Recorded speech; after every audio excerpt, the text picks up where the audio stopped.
Coronavirus is quite literally affecting every single public official in our area, and we're doing our best to keep in contact with all of them. Joining me now is our District Attorney, Krystina. Krystina, it is so great to see you. How are you holding up? I'm holding up pretty well. Now, you publicly noted before the coronavirus outbreak even took place that your office, at the District Attorney's office, was feeling overwhelmed. Let's first back up to that, and then we can talk about how things have changed since the outbreak.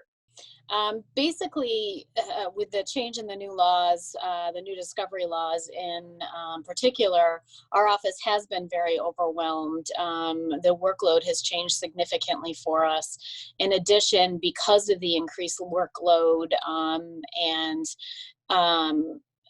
the compensation has not increased, I've lost a lot of attorneys. So within the next month, we'll be at just about half staff as to what we were at the end of last year.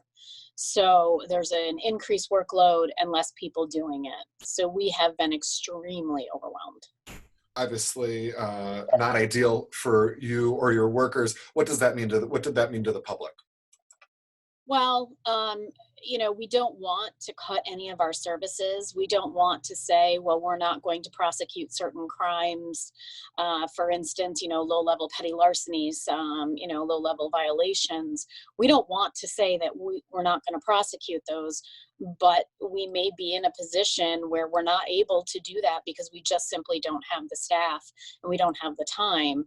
I think justice courts ultimately may be affected because we don't have enough attorneys to cover all of the courts. So then the coronavirus outbreak happens. How has this changed things through those problems now?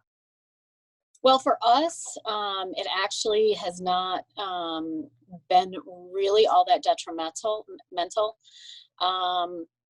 The governor has suspended all of our deadlines under the criminal procedure law.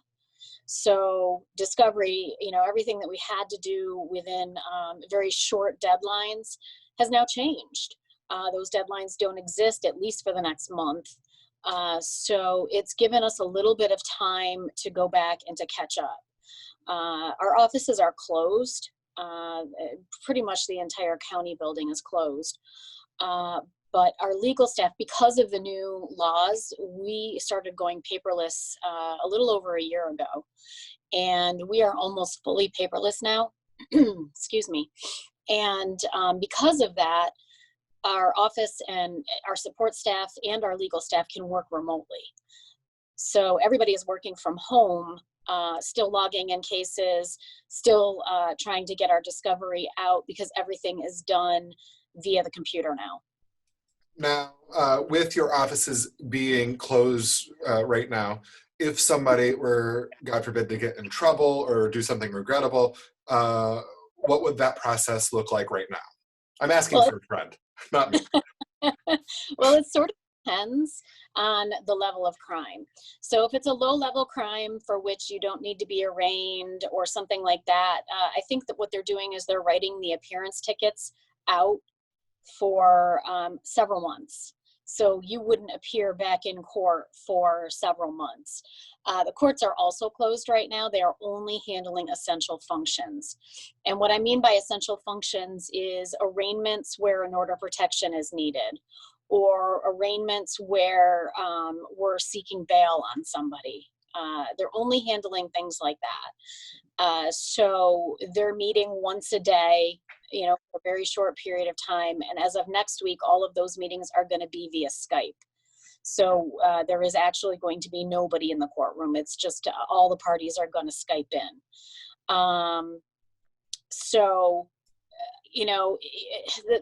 The biggest change I would say is I've been getting calls. I've got the front desk phone forwarded so that I can answer it wherever. And I've been getting calls on people that want to change in their order of protection, or they want their order of protection dropped. And unfortunately, there's no way to do that during this time period because the courts are closed and they're not hearing those kinds of matters. Now, you mentioned that your staff is working from home and taking those social distancing precautions. I notice you're still in your office. It sounds like we need a DA more now than ever. We can't afford to lose you, Krystina. What sort of things are you doing to stay safe yourself? Well, I am also working from home. I had to come in today to go through the mail because there's nobody here. So, but we're still getting mail. So I came in today just to go through the mail and to make sure that everything gets scanned into our system so that our attorneys have access to things that are coming in from home. And we do have one attorney here that's been here all week, just working for a few hours to cover court. As I said, as of next week, that won't be happening, and court, they'll be able to Skype in from home. As far as personally, as I said, I've been trying to stay home, social distancing, keeping my family at home, and just washing my hands a lot.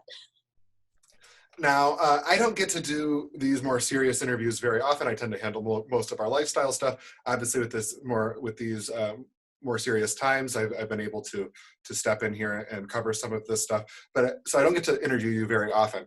But what I promised myself was, no matter what, for the rest of our lives, every time I get the chance to interview you, I'm going to make sure to mention that I beat you in our local Dancing with the Stars competition. So even if there's an outbreak, I'm still going to mention Krystina Mills lost to me in Dancing with the Stars. You paid. It was rigged. Krystina, thank you so much for taking the time. I hope you stay safe and healthy, and I'll talk to you soon. You too, Alex. Thank you.